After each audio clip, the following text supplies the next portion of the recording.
po or good afternoon po mga kababayan, ma'am sir. This is Jam, the Filipino channel ang inyong pong lingkod. So today is April 22, 2026. Tayo ngayon ay papunta dyan sa may Vista Mall Taguig, sa may Camellia Taguig, sa may Tuktukan Taguig po yan. At dadalhin po natin yan sa may SM Aura, sa may Fort Bonifacio Taguig po yan, sa McKinley Parkway, Fort Bonifacio Taguig. Okay, makinig tayo ng mga nagbabagang balita at talakayan. Disclaimer lamang po, ang content po natin ay ikaw sa dati hindi ang pasok.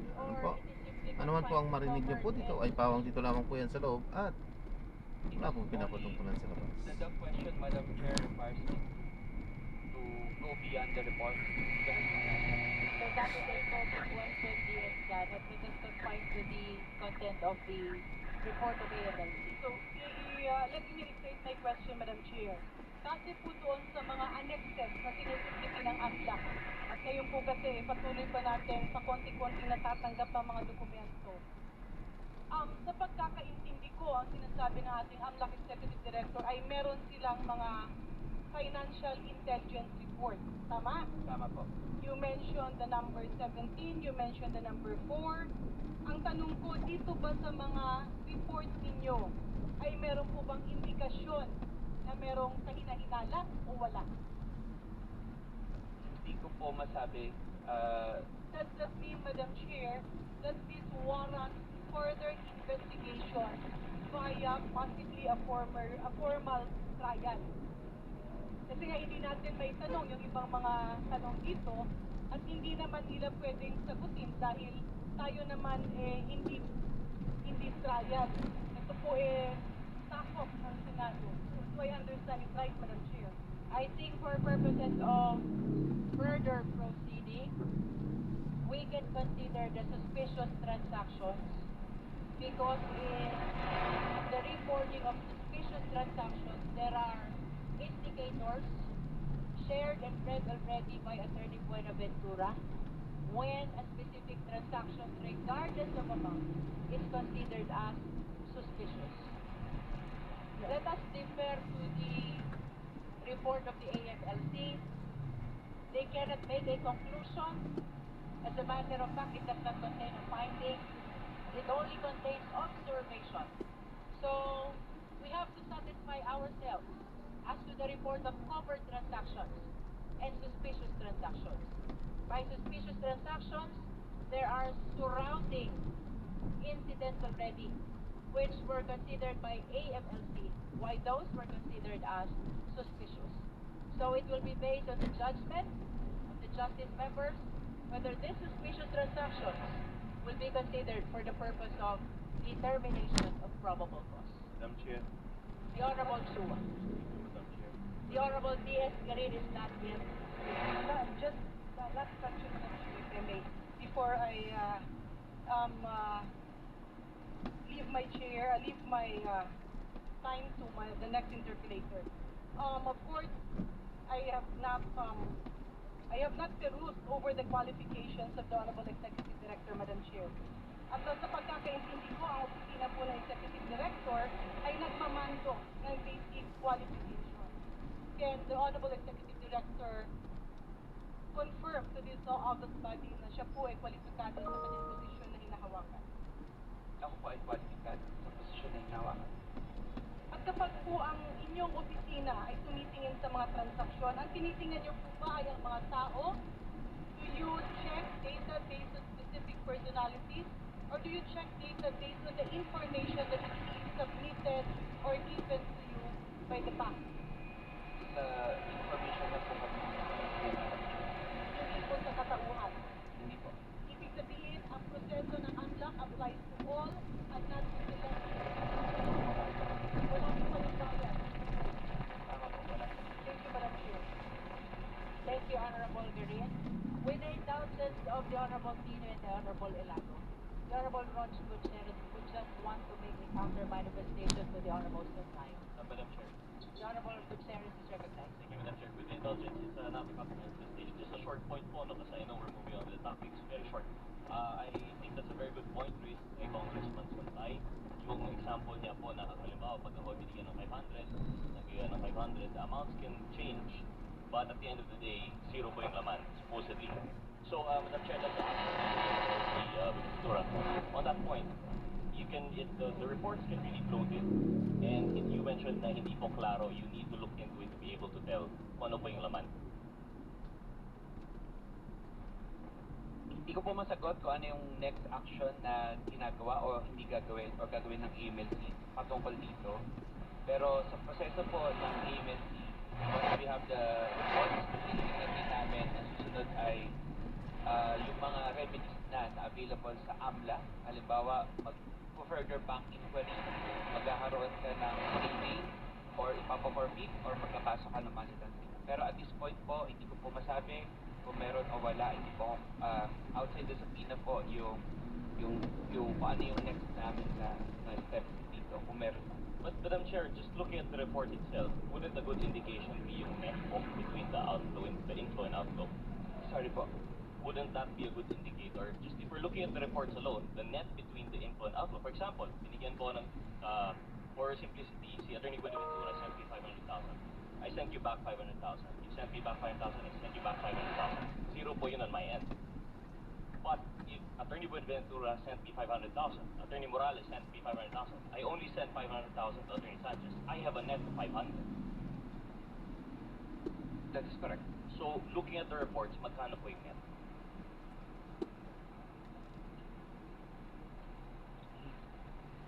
Hindi po namin na-total sa report. So hindi ko po maibigay yung I think you have a table incorporated in your cover letter. Madam Chair, for simplicity, let's take a look at the 6.7 billion amount of inflow, amount involved. So, 4. Can we flash the summary of transactions So, Madam contained Chair, in the cover letter? inflow of 4,425,443,794 and 69 centavos, minus outflow of 1,554,681,310 pesos and 82 centavos. That leaves a net of 2,870,762,483 pesos and 87 centavos. Would that be correct? May I know po which page are you reading from? That's the last page of your cover letter, E.T. Cover letter. The table in your cover letter. This is actually your summary. Yes, this is correct. As read in the cover letter. So that will be a good indicator po, a starting point for the investigation. I cannot say if I can say for certain. I am not at liberty to disclose. That is all, Madam Chair. Thank you. Madam Chair, just This is on the same line, Honorable Tino. Would still be okay to On the same recognize line. two more justice members on the same line, Mr. Chair. It's on the same line. same line din. Honorable Tino? Sinimulan niyo na eh. Sige po. Opo. But I am seeking for your conformity. Thank you, Madam Chair. The Honorable Adjong and then the Honorable Chua, and then we will go back to Honorable Tino and Honorable Elago. Maraming salamat, Congressman Tino and Congresswoman Ilago. Very, very short lang po, Madam Chair. Let me go back to my previous line of questioning, PD. Diba, the very mandate of your office really is to look into suspicious transactions, covert transactions that would probably describe how the inflow and the outflow of money can be determined as a money laundering activity. Tama ba? Tama po. Okay, sige.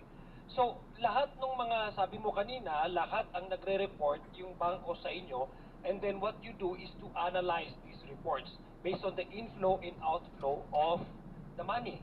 Tama?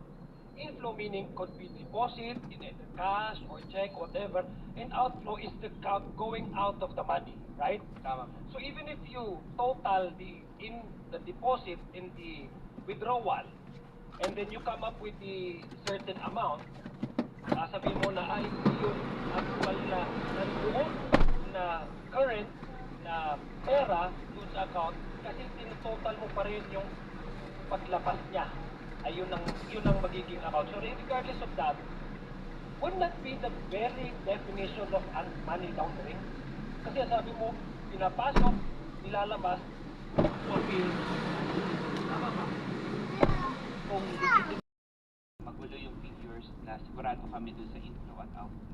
Okay, so itong 791 million na ito, pwedeng pumasok siya, pwedeng nilabas din siya. Maaari po.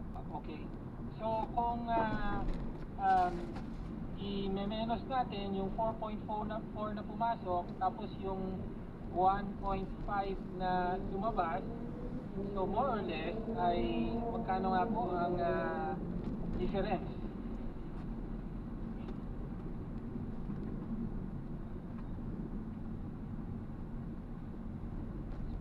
So roughly mga 2.9.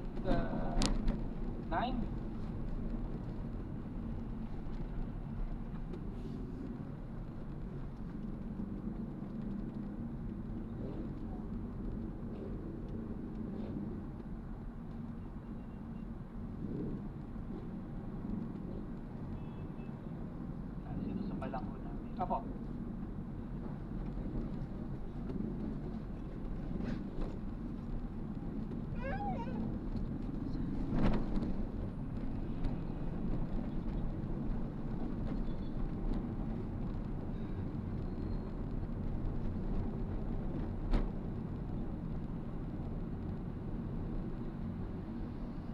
More or less yung katikman naman po.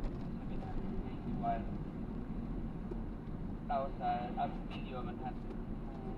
91,607.44. You mean yung difference?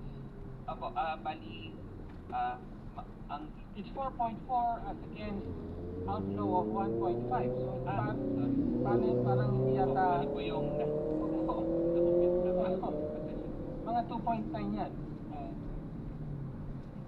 more or less 2.9 po. O sige, 2.9 million. So tama po bang sabihin na kahit mas malaki yung pumasok kaysa sa lumabas, merong at least 2.9 na nananatili pa sa account? Ganun po ba? Pwede po bang ganun ang interpretasyon? Maari po, maari din pong hindi. Kasi yung pong reports na to ay ito lang po yung Para sa humigit cover. sa 500,000. So, kung below po yun, maari pong nagtatransact sila, pero wala po. Pero maari din po na tama din po yung sabi niyo. Oo, maaring- mga posibilidad lang po, theoretical lang po. Okay. Based on report, hindi ko po Basta may 2.9 billion na difference dun sa pumasok at saka sa nilabas. Mas maraming pumasok kaysa sa labas. So posibleng may 2.9 billion pa na natitira, pero posible ring hindi kasi baka nilabas din yun, kaya lang, for example, below the 500,000 threshold. Maari po. Oo. So, Pwede po for example, kung nag-withdraw po ng 499,000, kasama pa po ba to sa pare-report sa inyo? Hindi po. Sa Hindi unang na. report, hindi po. Kaya lang po, Madam Chair, meron po kasi tinatawag na structuring Mhm. sa batas. So kapag po na-flag ng bangko na you're intentionally evading the report,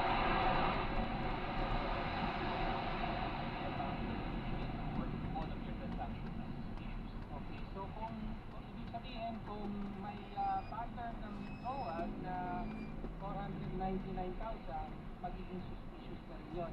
Apo. Dahil parang halatado na iniiwasan yung tamang threshold. Okay. So, ngayon naman po, dun sa inyong, I think it's your intelligence report na present kanina, sa page 3 po, pwede po ba maisa? Yung page 3. Sir, kindly flash page 3 of the summary of transaction.